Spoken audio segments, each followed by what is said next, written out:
ಎಲ್ಲರಿಗೂ ನಮಸ್ಕಾರ. ನನ್ನ ಹೆಸರು ಪುಷ್ಪ ಎ. ನಾನು ಶ್ರೀ ಕಲೇಶ್ವರ ಸಂಯುಕ್ತ ಪದವಿ ಪೂರ್ವ ಕಾಲೇಜು ಪ್ರೌಢಶಾಲಾ ವಿಭಾಗ ಸಂಗತಿಗೆ ಇಲ್ಲಿ ಗಣಿತ ಸಹಶಿಕ್ಷಕಿಯಾಗಿ ಕಾರ್ಯನಿರ್ವಹಿಸ್ತಾ ಇದ್ದೀನಿ.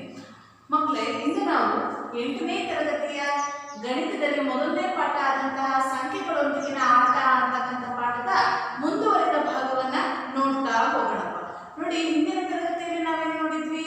3 ಅಂಕಿಯ ಸಂಖ್ಯೆಗಳ ಸ್ಥಾನಗಳನ್ನ ಅದಲು ಬದಲು ಮಾಡುವುದು ಅಂತ ಹೇಳ್ಬಿಟ್ಟು ನೋಡಿದ್ವಪ್ಪ. ಹಾಗೆ ಅವುಗಳ ಮೊತ್ತ ಕಂಡುಹಿಡಿಯೋದು ಅಂತಕ್ಕಂಥದ್ದನ್ನು ಸಹ ತಿಳ್ಕೊಂಡಿದ್ವಿ ಲಾಸ್ಟ್ ಕ್ಲಾಸ್ ಅಲ್ಲಿ ನಾವು.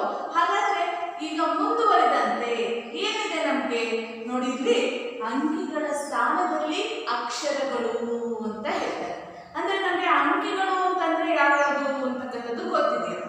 ಯಾವಾಗ ಬರುತ್ತೆ ಅಂಕಿಗಳು ಅಂತಂದ್ರೆ 0ಯಿಂದ 9ರವರೆಗಿನ ಅಂಕಿಗಳನ್ನು 0ರಿಂದ 9ರವರೆಗೆ ನಾವೇನಂತ ಹೇಳ್ತೀವಪ್ಪ ಅಂತ ಹೇಳಿದ್ರೆ ಅಂಕಿಗಳು ಅಂತ ಕರೀತೀವಿ. ಹಾಗಾದ್ರೆ 0ಯಿಂದ 9ರವರೆಗೆ ಇರ್ತಕ್ಕಂಥವನ್ನ ಅಂಕಿಗಳು ಅಂತ ಹೇಳಿದ್ಮೇಲೆ ಈ ಅಂಕಿಗಳ ಸ್ಥಾನದಲ್ಲಿ ಅಕ್ಷರಗಳು ಅಂತ ಹೇಳ್ತಾರೆ. ಅಂದ್ರೆ ಯಾವ ರೀತಿ ಬರೆಯೋದು?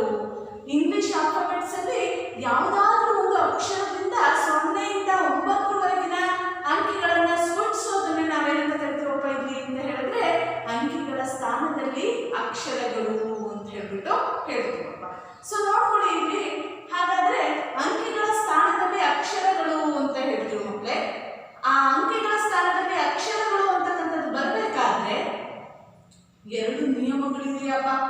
ಆ ನಿಯಮಗಳು ಯಾವ್ಯಾವುದು ಅಂತ ಹೇಳಿದ್ರೆ, ಮೊದಲನೇ ನಿಯಮ ನೋಡ್ಕೊಳ್ಳಿ, ಸಮಸ್ಯೆಯಲ್ಲಿರುವ ಪ್ರತಿಯೊಂದು ಅಕ್ಷರವು ಒಂದು ಅಂಕಿಯನ್ನು ಮಾತ್ರ ಪ್ರತಿನಿಧಿಸಬೇಕು ಅಂತ ಹೇಳ್ತಾರೆ. ಮತ್ತು ಪ್ರತಿಯೊಂದು ಅಂಕಿಯನ್ನು ಒಂದು ಅಕ್ಷರ ಮಾತ್ರ ಪ್ರತಿನಿಧಿಸಬೇಕು. ನೋಡಿ, ಕೇಳಿಸ್ಕೊಳ್ಳಿ ಮಕ್ಕಳೇ, ಸಮಸ್ಯೆಯಲ್ಲಿ ಇರ್ತಕ್ಕಂಥ ಪ್ರತಿಯೊಂದು ಅಕ್ಷರವು ಒಂದು ಅಂಕಿಯನ್ನ ಮಾತ್ರ ಪ್ರತಿನಿಧಿಸಬೇಕಂತೆ. ಮತ್ತು ಇನ್ನೇನು ಹೇಳ್ತಾರೆ, ಪ್ರತಿಯೊಂದು ಅಂಕಿಯನ್ನು ಒಂದು ಅಕ್ಷರ ಮಾತ್ರ ಪ್ರತಿನಿಧಿಸಬೇಕು. ಇವಾಗ ಫಾರ್ ಎಕ್ಸಾಂಪಲ್ 2 ಅಂತಕ್ಕಂಥದ್ದು ಎ ಅಂತಕ್ಕಂಥ ಅಕ್ಷರ ಪ್ರತಿನಿಧಿಸುತ್ತಪ್ಪ. ಹಾಗಾದ್ರೆ 2 ಎ ಅನ್ನ ನಾವು ಎಲ್ಲಿ ಬಳಸಿದ್ರು ಸಹ, ಎಷ್ಟು ಬಾರಿ ಬಳಸಿದ್ರು ಸಹ ಆ ಸಂಖ್ಯೆ ಎಷ್ಟಾಗಿರ್ಬೇಕು? ನಮ್ಗೆ 2 ಅಂತಕ್ಕಂಥದ್ದೇ ಆಗಿರ್ಬೇಕು. ಅದನ್ನ ನಾವು ಮುಂದೆ ಲೆಕ್ಕದಲ್ಲಿ ನೋಡ್ತಾ ಹೋಗೋಣಪ್ಪ. ಇನ್ನೂ ಡೀಟೇಲ್ ಆಗಿ ಅರ್ಥ ಆಗುತ್ತೆ ನಿಮಗೆ. ಸೊ ಮುಂದಿನ ನಿಯಮಕ್ಕೆ ಬರೋಣಂತೆ, ಸಂಖ್ಯೆಯ ಮೊದಲಿನ ಅಂಕಿ 0 ಆಗಿರಬಾರದು. ನೋಡಿ ಮಕ್ಕಳೇ, ಸಂಖ್ಯೆಯ ಮೊದಲಿನ ಅಂಕಿ 0 ಆಗಿರಬಾರ್ದು ಅಂತ ಹೇಳ್ತಾರೆ. ಅಂದ್ರೆ ಮೊದಲಿಗೆ ನಾವು 0ಯನ್ನ ಸೇರಿಸಬಾರ್ದು. ಯಾವುದೇ ಒಂದು ಸಂಖ್ಯೆಯನ್ನ ಕೊಟ್ಟಿರ್ತಾರೆ. ಫಾರ್ ಎಕ್ಸಾಂಪಲ್, ಇವಾಗ ಒಂದು ಸಂಖ್ಯೆ ಇದೆ ಅಂತ ಅನ್ಕೊಳ್ಳೋಣ, 63 ಅಂತಕ್ಕಂಥದ್ದನ್ನ 63 ಅಂತಾನೆ ರೆಪ್ರೆಸೆಂಟ್ ಮಾಡಿ ಬರಿಬೇಕು ನಾವು. ಅದ್ರ ಬದಲಾಗಿ ಅದ್ರ ಹಿಂದಕ್ಕೆ 0 63 ಅಂತ ಬರೆಯೋದಿರ್ಲಿ, ಅಥವಾ 0 0 63 ಅಂತಕ್ಕಂಥದ್ದನ್ನ ಬರೆಯೋದಿರ್ಲಿ ಮಾಡಬಾರ್ದು. ಸೊ ಹಾಗಾದ್ರೆ ಏನ್ ಹೇಳ್ತಾ ಇದ್ದಾರೆ? ಸಂಖ್ಯೆಯ ಮೊದಲಿನ ಅಂಕಿ ಏನಾಗಿರ್ಬೇಕು? 0 ಆಗಿರಬಾರ್ದು ಅಂತ ಹೇಳ್ತಾ ಇದ್ದಾರೆ. ಅಂದ್ರೆ 63 ಎನ್ನುವ ಸಂಖ್ಯೆಯನ್ನು 63 ಎಂದು ಬರೆಯಬೇಕೇ ವಿನಃ 063 ಅಥವಾ 0063 ಅಂತ ಹೇಳ್ಬಿಟ್ಟು ನಾವು ಪ್ರತಿನಿಧಿಸಬಾರ್ದು ಅಂತ ಹೇಳ್ತಾರೆ. ಸೊ ಹಾಗಾದ್ರೆ ಈ 2 ನಿಯಮಗಳು ಏನೇನನ್ನ ಹೇಳುತ್ತೆ ಅಂತಕ್ಕಂಥದನ್ನ ನೋಡಿದ್ವಿ ಮಕ್ಕಳೇ. ಹಾಗಾದ್ರೆ ಮುಂದೆ ನಾವು ಒಂದು ಉದಾಹರಣೆಯನ್ನ ನೋಡೋಣಪ್ಪ. ನೋಡ್ಕೊಳ್ಳಿ, ಈ ಕಡೆ ಒಂದು ಉದಾಹರಣೆ ಲೆಕ್ಕವನ್ನ ಬರ್ತಿದ್ದೀನಿ ಮಕ್ಕಳೇ. ಏನಿದೆ? 3 1Q ಪ್ಲಸ್ 1Q 3 ಇವೆರಡನ್ನೂ ಕೂಡಿದ್ರೆ ಉತ್ತರ ಅವರೇ ಕೊಟ್ಟಿದ್ದಾರೆ 501 ಬರುತ್ತೆ ಅಂತ ಹೇಳ್ತಾ ಇದ್ದಾರೆ. ಸೊ ನೋಡ್ಕೊಳ್ಳಿ, ಈ ಕಡೆ ಕ್ಯೂಗೆ ನಾವು 3ನ್ನ ಕೂಡಿದ್ರೆ ಎಷ್ಟು ಬರುತ್ತಂತೆ? 1 ಅಂತಕ್ಕಂಥದ್ದು ಸಿಗುತ್ತೆ ಅಂತ ಹೇಳ್ತಿದ್ದಾರೆ. ಅಂದ್ರೆ ಕ್ಯೂಗೆ ನಾವು ಯಾವ ಅಂಕಿಯನ್ನ ಹಾಕಬೇಕು ಅಂತಕ್ಕಂಥದ್ದು ನಮ್ಮ ತಲೆಯಲ್ಲಿ ಬರಬೇಕು. ಅಂದ್ರೆ 0ಯಿಂದ 9ರವರೆಗೆ ಅಂಕಿಗಳು ಇದೆ. ಹಾಗಾದ್ರೆ ಕ್ಯೂಗೆ ನಾವು ಯಾವ ಅಂಕಿಯನ್ನ ಹಾಕಿದ್ರೆ ನಮ್ಗೆ ಬಿಡಿ ಸ್ಥಾನದಲ್ಲಿ 1 ಅಂತಕ್ಕಂಥದ್ದು ಸಿಗುತ್ತೆ. ನೋಡೋಣಪ್ಪ, 0ಯನ್ನ ಬಳಸೋಣ. ಮೊದಲಿಗೆ 0 ಹಾಕಿದ್ರೆ ಬರೋದೇನು? 3 ಅಂತಕ್ಕಂಥದ್ದೇ ಬರುತ್ತೆ. 0 + 3 ಅಂತಂದ್ರೆ 3 ಬರುತ್ತೆ. ಹಾಗಾದ್ರೆ 1ಅನ್ನ ಬಳಸಿದ್ರು ಬರಲ್ಲ. 2ಅನ್ನ ಬಳಸಿದ್ರೆ 2 3 5 ಆಗುತ್ತೆ. ಅದೇ ರೀತಿ 3ಅನ್ನ ಬಳಸಿದ್ರೆ 3 3 6 ಆಗುತ್ತೆ. ಅದೇ ರೀತಿ 7ಅನ್ನ ಬಳಸಿದ್ರೆ 7 3 10 ಆಗುತ್ತೆ. 10 ಅಂದ್ರೆ ಅದ್ರ ಬಿಡಿ ಸ್ಥಾನದಲ್ಲಿರೋದು 0. ಹಾಗಾದ್ರೆ ಬರೋಲ್ಲ. ನೆಕ್ಸ್ಟ್ ಮುಂದಿನ ಅಂಕಿಗೆ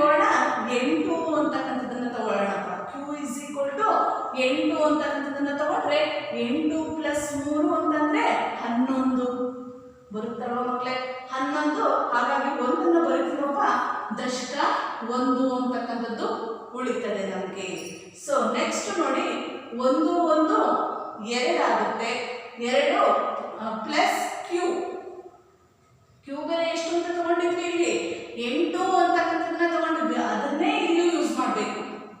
ಸೊ ಒಂದು ಅಕ್ಷರ ಒಂದೇ ಸಂಖ್ಯೆಯನ್ನ ಪ್ರತಿನಿಧಿಸುತ್ತೆ ಅಂತಕ್ಕಂಥದ್ದನ್ನ ತಿಳ್ಕೊಂಡಿದ್ದೀವಿ ನಾವು ನಿಯಮ 1ರಲ್ಲಿ. ಸೊ ಅದ್ರ ಪ್ರಕಾರ ನೋಡ್ತಾ ಹೋಗೋಣಪ್ಪ. 2 + 8 ಅಂತಂದ್ರೆ 10 ಅಂತಕ್ಕಂಥದ್ದು ಸಿಗುತ್ತೆ. ಸೊ 10ಕ್ಕೆ 0 ಹಾಕಿ ಮತ್ತೆ ದಶಕ 1ನ ತಗೋಬೇಕು. ಎಷ್ಟಾಯ್ತು? 3 1 4 4 + 1 ಅಂದ್ರೆ 5. ಹಾಗಾದ್ರೆ ಉತ್ತರ ಎಷ್ಟು ಬರುತ್ತಪ್ಪ ನಮಗೆ ಅಂತ ಹೇಳಿದ್ರೆ 501 ಅಂತಕ್ಕಂಥದ್ದು ಸಿಗುತ್ತೆ. ಹಾಗಾದ್ರೆ Q ಎಷ್ಟಪ್ಪ ಅದ್ರ ಬೆಲೆ? 8 ಅಂತಕ್ಕಂಥದ್ದು ಸಿಗುತ್ತೆ. ಸೊ ಹಾಗಾದ್ರೆ ಮಕ್ಕಳೇ, ನಮಗೆ ಇದ್ರ ಮೇಲೆ ಅಭ್ಯಾಸದಲ್ಲಿ ಲೆಕ್ಕಗಳಿದೆ. ಅಭ್ಯಾಸ 1.1ರಲ್ಲಿ ಬಹಳಷ್ಟು ಲೆಕ್ಕಗಳನ್ನ ಕೊಟ್ಟಿದ್ದಾರಪ್ಪ. ಅದರಲ್ಲಿ ಒಂದು ಉದಾಹರಣೆ ಲೆಕ್ಕವನ್ನ ತಗೊಂಡಿದ್ದೀನಿ ನಾನು. ನೋಡ್ಕೊಳ್ಳಿ, ಈ ಕಡೆ 5ನೇ ಲೆಕ್ಕವನ್ನ ಬಿಡಿಸೋಣ ಅಂತಪ್ಪ. 5ನೇ ಲೆಕ್ಕದಲ್ಲಿ ಏನಿದೆ? AB × 3 ಗುಣಿಸಿದ್ರೆ ನಾವು AB ಅಂತ ಗುಣಿಸಿದ್ರೆ ಯಾವ್ದ್ರಿಂದ ಗುಣಿಸ್ಬೇಕು? 3ರಿಂದ ಗುಣಿಸಿದ್ರೆ ನಮ್ಗೆ ಬರೋ ಉತ್ತರ ಏನಾಗಿರುತ್ತೆ ಅಂತ ಹೇಳ್ತಾ ಇದ್ದಾರೆ? CAB ಆಗಿರುತ್ತೆ ಅಂತ ಹೇಳ್ತಾ ಇದ್ದಾರೆ. ಅಂದ್ರೆ ನಾವು A ಮತ್ತು B ಗಳಿಗೆ ಅಂಕಿಗಳನ್ನ ಕೊಡಬೇಕು. ಸೊ ಆ ಅಂಕಿಗಳನ್ನ ಗುಣಿಸಿದ್ರೆ ನಮ್ಗೆ ಇಲ್ಲಿ ಬರ್ತಕ್ಕಂಥ ಉತ್ತರ ಏನಾಗಿರ್ಬೇಕು? ಇಲ್ಲಿ ಬರ್ತಕ್ಕಂಥ ಉತ್ತರದಲ್ಲಿ ಬಿಡಿಸಿದಲ್ಲಿ B ಬೆಲೆ ಬರುತ್ತಲ್ಲ, ಆ B ಬೆಲೆ ಮತ್ತು ಇಲ್ಲಿರ್ತಕ್ಕಂಥ B ಬೆಲೆ ಎರಡೂ ಕೂಡ ಏನಾಗಿರ್ಬೇಕು? ಒಂದೇ ಆಗಿರ್ಬೇಕು. ಸೊ ಹಾಗಾದ್ರೆ CAB ಅಂತಕ್ಕಂಥದ್ದು ಬರುತ್ತೆ. ಯಾವ ರೀತಿ? ಸೊ ನೋಡಿ, ಇಲ್ಲಿ ಮೊದಲೇ ಬರೆದ್ಬಿಟ್ಟಿದ್ದು ನಾವು A = 5, ಹಾಗೆ B = 0 ಹಾಕೊಳ್ಳೋಣ. 5 0 ಅಂತಂದ್ರೆ 50 × 3. 50 × 3 ಮಾಡಿದ್ರೆ ನಮ್ಗೆ ಏನ್ ಬರುತ್ತಪ್ಪ? 50 × 3 ಮಾಡಿದ್ರೆ 3 0ಗೆ 0 3 15 ಅಂತಕ್ಕಂಥದ್ದು ಸಿಗುತ್ತೆ. ಸೊ ಸಿ ಬೆಲೆ ಎಷ್ಟಾಯ್ತು? 1 ಅಂತಕ್ಕಂಥದ್ದು ಸಿಕ್ತು.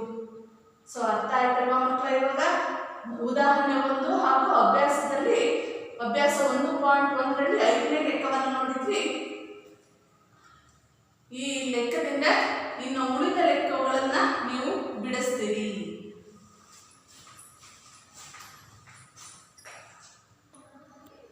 ಮುಂದೆ ನಾವು ಭಾಜ್ಯತೆಯ ಪರೀಕ್ಷೆಗಳು ಅಂತ ನೋಡ್ತೀವಪ್ಪ. ಏನು ಭಾಜ್ಯತೆಯ ಪರೀಕ್ಷೆಗಳು ಅಂತಂದ್ರೆ, ಕೇಳಿ ಮಕ್ಕಳೇ, ಒಂದು ಸಂಖ್ಯೆಯಿಂದ ಯಾವುದಾದ್ರೂ ಇನ್ನೊಂದು ಸಂಖ್ಯೆ ಭಾಗ ಆಗುತ್ತೆ ಅಂದ್ರೆ ನೋಡ್ತಿದ್ದಂಗೆ ನಾವು ಹೇಳ್ಬೋದು, ದೀರ್ಘ ಭಾಗಾಕಾರ ಕ್ರಮವನ್ನ ಮಾಡದೇನೆ ಒಂದು ಸಂಖ್ಯೆ ಇನ್ನೊಂದು ಸಂಖ್ಯೆಯಿಂದ ಭಾಗ ಆಗುತ್ತೆ ಅಂತ ಹೇಳ್ಬಿಟ್ಟು ಗುರುತಿಸೋದನ್ನೇ ಅಂದ್ರೆ ಒಂದು ನಿಯಮವನ್ನ ಬಳಸ್ತೀವಿ ನಾವು. ಆ ನಿಯಮವನ್ನೇ ಏನಂತ ಹೇಳ್ತೀವಪ್ಪ ಇಲ್ಲಿ ಅಂತ ಹೇಳಿದ್ರೆ ಭಾಜ್ಯತೆಯ ಪರೀಕ್ಷೆ ಅಂತ ಹೇಳ್ತೀವಿ. ಅದರಲ್ಲಿ ನಾವು ಮೊದಲನೇದಾಗಿ 10ರ ಭಾಜ್ಯತೆಯ ನಿಯಮ ಅಂತಕ್ಕಂಥದ್ದನ್ನು ನೋಡೋಣ. ಕೇಳಿಸ್ಕೊಳ್ಳಿ ಮಕ್ಕಳೇ, 10ರ ಭಾಜ್ಯತೆಯ ನಿಯಮ ಅಂದ್ರೆ 10ರಿಂದ ಭಾಗವಾಗ್ತಕ್ಕಂಥ ಸಂಖ್ಯೆಗಳ ಭಾಜ್ಯತೆಯ ನಿಯಮವನ್ನು ನೋಡೋಣಪ್ಪ. ಸೊ ನೋಡ್ಕೊಳ್ಳಿ, ಈ ಕಡೆ ಏನಿದೆ? 10ರ ಗುಣಕಗಳು ಅಂತ ತಗೊಂಡಿದ್ದೀನಿ. 10ರ ಗುಣಕಗಳು ಅಂತಂದ್ರೆ ಯಾವ್ಯಾವ ಬರ್ತವೆ? 10, 20, 30, 40, 50, 60, 70 ಇತ್ಯಾದಿ ಮುಂದುವರಿತಾ ಬರುತ್ತಪ್ಪ. ಸೊ ಹಾಗಾದ್ರೆ ಈ 10ರ ಗುಣಕಗಳು ಇವೆಲ್ಲವೂ ಕೂಡ ಏನಿದಾವೆ? ಇವು 10ರಿಂದ ಭಾಗವಾಗ್ತಕ್ಕಂತಹ ಸಂಖ್ಯೆಗಳು. ಹಾಗಾದ್ರೆ ಈ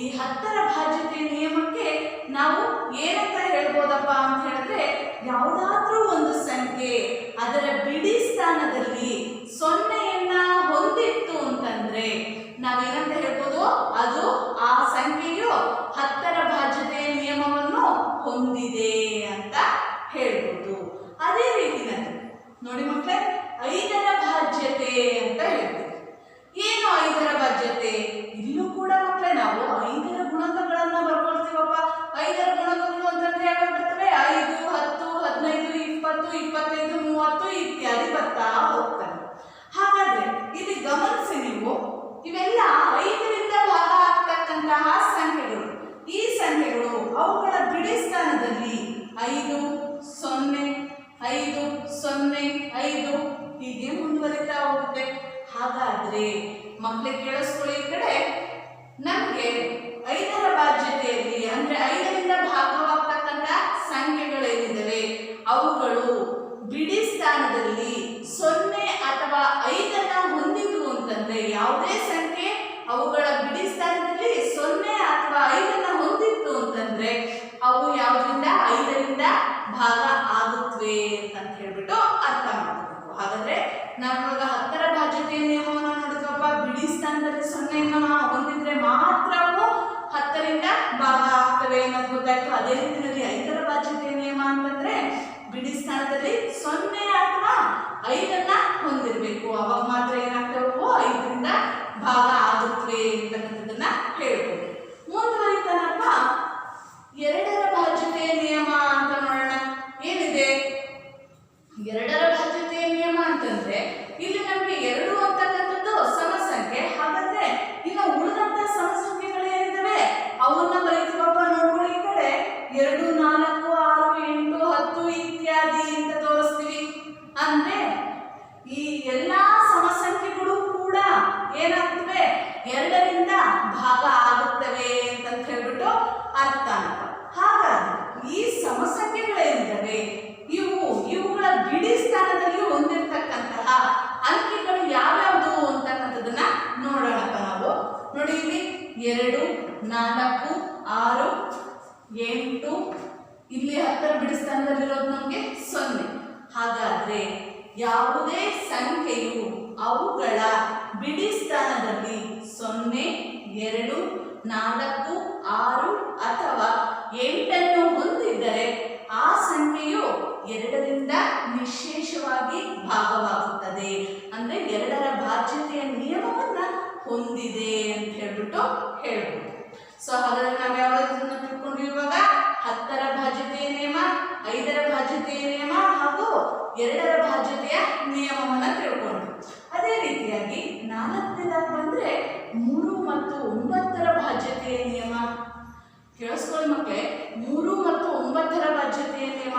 ಒಂದು ಸಂಖ್ಯೆಯನ್ನ ಕೊಟ್ಟಿರ್ತಾರೆ, ಅದು 3 ಮತ್ತು 9ರಿಂದ ನಿಶೇಷವಾಗಿ ಭಾಗವಾಗುತ್ತಾ ಅಂತಕ್ಕಂಥದ್ದನ್ನ ನಾವು ಕಂಡುಹಿಡಿಯೋದನ್ನೇ ಏನ್ ಹೇಳ್ತೀವಪ್ಪ ಇಲ್ಲಿ ಅಂತ ಹೇಳಿದ್ರೆ 3 ಮತ್ತು 9ರ ಬಾಧ್ಯತೆಯ ನಿಯಮ ಅಂತ ಹೇಳ್ತೀವಿ. ಅದರಲ್ಲಿ ಒಂದು ಉದಾಹರಣೆ ಮೂಲಕ ಎಕ್ಸ್ಪ್ಲೇನ್ ಮಾಡ್ತಾ ಹೋಗೋಣಪ್ಪ. ನೋಡ್ಕೊಳ್ಳಿ ಈ ಕಡೆ 3573 ಇದು ಒಂದು ಸಂಖ್ಯೆ, ಒಂದು ಸಂಯುಕ್ತ ಸಂಖ್ಯೆ. ಯಾವುದೋ 3573. ಈ ಸಂಖ್ಯೆಯು 3 ಮತ್ತು 9ರಿಂದ ನಿಶೇಷವಾಗಿ ಭಾಗವಾಗುವುದೇ ಪರೀಕ್ಷಿಸಿ ಅಂತ ಕೇಳ್ತಾರೆ. ಯಾವುದೋ 3573 ಎಂಬ ಒಂದು ಸಂಖ್ಯೆಯು 3 ಮತ್ತು 9ರಿಂದ ನಿಶೇಷವಾಗಿ ಭಾಗ ಆಗುತ್ತದೆ ಅಂತ ಹೇಳ್ಬಿಟ್ಟು ಪರೀಕ್ಷಿಸ್ಬೇಕಂತಪ್ಪ. ಹೇಗೆ ಮಾಡೋದು ನೋಡ್ಕೊಳ್ಳಿ ಈ ಕಡೆ. ಇದರಲ್ಲಿ ಇರ್ತಕ್ಕಂತಹ ಅಂಕಿಗಳೇನಿದ್ದಾವೆ ಇವನ್ನ ಕೂಡ್ತಾ ಹೋಗೋಣ. ನೋಡಿ 3 + 5 + 7 + 3 ಇವು 4 ಕೂಡಿದ್ರೆ ನಮಗೆ ಬರತಕ್ಕಂಥ ಉತ್ತರ ಎಷ್ಟು? 18 ಅಂತಕ್ಕಂಥದ್ದು ಸಿಗುತ್ತೆ. ಹಾಗಾದ್ರೆ ಈ 18 ಅಂತಕ್ಕಂಥ ಸಂಖ್ಯೆ ಏನಿದೆ ಇದು 3ರಿಂದ ನಿಶೇಷವಾಗಿ ಭಾಗ ಆಗುತ್ತೆ. 3 ಆಗ್ಲಿ 18 ಅಂತಕ್ಕಂಥದ್ದು ಬರುತ್ತೆ. ಹಾಗಾದ್ರೆ ನೆಕ್ಸ್ಟ್ 9ರಿಂದ ಭಾಗ ಆಗುತ್ತಾ ಅಂತಕ್ಕಂಥದ್ದನ್ನ ಪರೀಕ್ಷಿಸಬೇಕು. 18 ಅಂತಕ್ಕಂಥದ್ದು 9ರಿಂದ ಭಾಗ ಆಗುತ್ತೆ. ಹೌದು, ಎಷ್ಟಾಗತ್ತಾ? 9 2 18 ಅಂತಕ್ಕಂಥದ್ದು ಸಿಗುತ್ತೆ. ಹಾಗಾದ್ರೆ 18 ಎಂಬುದು 3ರಿಂದನೂ ಕೂಡ ಭಾಗ ಆಗುತ್ತೆ. ಅದೇ ರೀತಿ 18 ಎಂಬುದು 9ರಿಂದನೂ ಕೂಡ ಭಾಗ ಆಗುತ್ತೆ. ಹಾಗಾದ್ರೆ 3573 ಎಂಬ ಒಂದು ಸಂಖ್ಯೆ ಏನಿದೆ ಇದು 3 ಮತ್ತು 9ರಿಂದ ಭಾಗವಾಗುತ್ತದೆ ಅಂತಕ್ಕಂಥದ್ದನ್ನ ನೋಡ್ಬೋದು.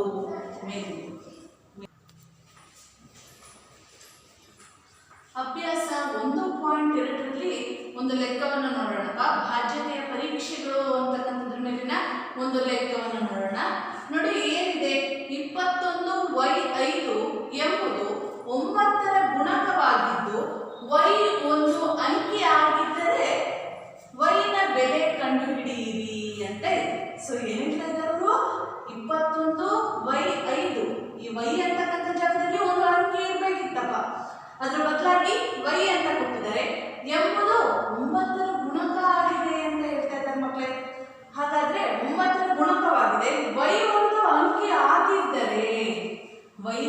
ಬೆಲೆಯನ್ನ ಕಂಡುಹಿಡಿಯಿರಿ ಅಂತ ಹೇಳ್ತಾರೆ. ಸೊ ಇದಕ್ಕೆ ಪರಿಹಾರವನ್ನು ನೋಡೋಣಂತಪ್ಪ. ಏನ್ ಬರುತ್ತೆ ನಮ್ಗೆ? 21/5 ಅಂತಕ್ಕಂಥದ್ದನ್ನ ಹೇಗಿದೆಯೋ ಹಾಗೆ ಬರ್ಕೊಡ್ತೀನಿ. ಸೊ ಇವಾಗ ಏನ್ ಮಾಡೋಣ, ಇದರಲ್ಲಿರೋ ಪ್ರತಿ ಅಂಕಿನೂ ಕೂಡ್ಬೇಕು ನಮ್ಗೆ. 3 ಮತ್ತು 9ರ ಬಾಧ್ಯತೆ ನಿಯಮದಲ್ಲಿ ಬರ್ತಕ್ಕಂತಹ ಸಂಖ್ಯೆಗಳ ಬಾಧ್ಯತೆ ನಿಯಮವನ್ನು ಪರೀಕ್ಷೆ ಮಾಡೋದು ಹೇಗೆ ಅಂತ ಹೇಳ್ಬಿಟ್ಟು ಒಂದು ಉದಾಹರಣೆಯನ್ನು ನೋಡಿದ್ವಿ. ಹೇಗೆ? ಒಂದು ಸಂಯುಕ್ತ ಸಂಖ್ಯೆಯನ್ನ ಕೊಟ್ಟಾಗ ಅದರಲ್ಲಿರ್ತಕ್ಕಂತಹ ಪ್ರತಿಯೊಂದು ಅಂಕಿಗಳನ್ನ ಕೂಡಬೇಕು. ಕೂಡಿ ಬಂದ ಮೊತ್ತವನ್ನ ಏನ್ ಮಾಡ್ತೀವಿ ನಾವು? 3 ಅಥವಾ 9ರಿಂದ ಭಾಗಿಸ್ಬೇಕು ಅನ್ನತಕ್ಕಂಥದ್ದನ್ನ ತಿಳ್ಕೊಂಡಿದೀವಪ್ಪ. ಅದೇ ರೀತಿಯಲ್ಲಿ 21/5 ಅಂತಕ್ಕಂತಹ ಸಂಖ್ಯೆಯನ್ನ ಬರ್ಕೊಂಡಿದ್ದೀನಿ. ಇಲ್ಲಿ 2 + 1 + y + 5 ಅಂತಕ್ಕಂಥದ್ದನ್ನ ಬರೆಯೋಣಪ್ಪ. ಇವಾಗ ಏನ್ ಮಾಡೋಣ ಅಂತ ಹೇಳಿದ್ರೆ ಇದರಲ್ಲಿರ್ತಕ್ಕಂತಹ ಅಂಕಿಗಳು ಯಾವಾಗಿದೆ ಅಂತಕ್ಕಂಥದ್ದನ್ನು ನೋಡೋಣ. 5 + 1 + 2 ಇವು ಮೂರನ್ನು ಕೂಡಿದ್ರೆ ನಮಗೆ ಬರ್ತಕ್ಕಂಥ ಉತ್ತರ ಏನು? 8 ಅಂತಕ್ಕಂಥದ್ದು ಸಿಗುತ್ತೆ. 8 + y = 9 ಅಂತ ಬರ್ಕೊಳ್ಳೋಣಪ್ಪ. ಯಾಕೆಂತಂದ್ರೆ ಇದು 9ರಿಂದ ಭಾಗವಾಗಬೇಕು ಅಂತಕ್ಕಂಥದ್ದು ಗೊತ್ತಾಗುತ್ತೆ ನಮಗೆ. ಸೊ ಮುಂದುವರೆದು 8 + y = 9 ಅಂತ ತಗೊಳ್ತೀವಿ. ಹಾಗಾದ್ರೆ y = 9, ಈ +8ನ ಬಲಭಾಗಕ್ಕೆ ತಂದ್ರೆ ಏನಾಗುತ್ತೆ? -8. y = 9 - 8 ಅಂತಕ್ಕಂಥದ್ದಾಗುತ್ತೆ. y = 9ರಲ್ಲಿ 8ನ ಕಳೆದ್ರೆ ನಮಗೆ ಬರ್ತಕ್ಕಂಥ ಉತ್ತರ ಏನಪ್ಪಾ ಅಂತ ಹೇಳಿದ್ರೆ 1 ಅಂತಕ್ಕಂಥದ್ದು. ಹಾಗಾದ್ರೆ ಮಕ್ಕಳೇ, ನಾವು ಇಂದಿನ ತರಗತಿಯಲ್ಲಿ ಏನೇನನ್ನ ತಿಳ್ಕೊಂಡ್ವಪ್ಪ ಅಂತ ಹೇಳಿದ್ರೆ ಅಂಕಿಗಳ ಸ್ಥಾನದಲ್ಲಿ ಅಕ್ಷರಗಳು ಅಂತಕ್ಕಂಥದ್ದನ್ನ ನೋಡಿದ್ವಪ್ಪ. ಅದರಲ್ಲಿ ಬರ್ತಕ್ಕಂಥ ಒಂದೆರಡು ನಿಯಮಗಳು ಯಾವುದು ಅಂತಕ್ಕಂಥದ್ದನ್ನ ತಿಳ್ಕೊಂಡ್ವಿ. ಹಾಗೇನೆ ಆ ನಿಯಮಗಳ ಆಧಾರಿತವಾಗಿರ್ತಕ್ಕಂತಹ ಲೆಕ್ಕಗಳನ್ನು ಸಹ ಕೆಲವೊಂದು ಬಿಡಿಸಿದೀವಪ್ಪ. ಅದರಲ್ಲಿ ಅಭ್ಯಾಸ 1.1 ಮೇಲಿನ ಲೆಕ್ಕಗಳನ್ನ ಬಿಡಿಸಿ ನೀವೇನೆ. ಹಾಗೇನೆ ಇನ್ನು ಮುಂದುವರೆದು ಬಂದು ಬಾಧ್ಯತೆಯ ಪರೀಕ್ಷೆಗಳು ಬಹಳನೇ ಇಂಪಾರ್ಟೆಂಟ್ ಅಪ್ಪ. ಇದು ಬಾಧ್ಯತೆಯ ಪರೀಕ್ಷೆಗಳು ಅಂತಕ್ಕಂಥದ್ದನ್ನ ನೋಡಿದ್ವಿ. ಈ ಬಾಧ್ಯತೆಯ ಪರೀಕ್ಷೆಗಳಲ್ಲಿ ನಾವು ಮುಖ್ಯವಾಗಿ ಮೊದಲಿಗೆ 10ರ ಬಾಧ್ಯತೆಯ ನಿಯಮವನ್ನು ನೋಡಿದ್ವಿ. ಅದೇ ರೀತಿ 5ರ ಬಾಧ್ಯತೆಯ ನಿಯಮವನ್ನು ನೋಡಿದ್ವಿ. ಹಾಗೆಯೇ 2ರ ಬಾಧ್ಯತೆಯ ನಿಯಮವನ್ನು ನೋಡಿದ್ವಿ. ಅದೇ ರೀತಿಯಲ್ಲಿ 3 ಮತ್ತು 9ರ ಬಾಧ್ಯತೆಯ ನಿಯಮಗಳನ್ನು ಸಹ ತಿಳ್ಕೊಂಡ್ವಪ್ಪ. ಹಾಗೆ ಅದ್ರ ಮೇಲೆ ಲೆಕ್ಕಗಳನ್ನು ಕೂಡ ಬಿಡಿಸಿದ್ವಿ. ಅದೇ ರೀತಿಯಲ್ಲಿ ಅಭ್ಯಾಸ 1.2ಕ್ಕೆ ಬಂದು ಅದ್ರ ಮೇಲೂ ಕೂಡ ನಾವು ಒಂದು ಲೆಕ್ಕವನ್ನ ಮಾಡಿದ್ವಿ. ಇನ್ನು ಉಳಿದಂತೆ ಕೆಲವು ಲೆಕ್ಕಗಳಿದ್ದಾವೆ, ಅವು ಈಸಿ ಇದ್ದಾವೆ, ಅದನ್ನು ಕೂಡ ಬಿಡಿಸಿದ್ದೇವೆ.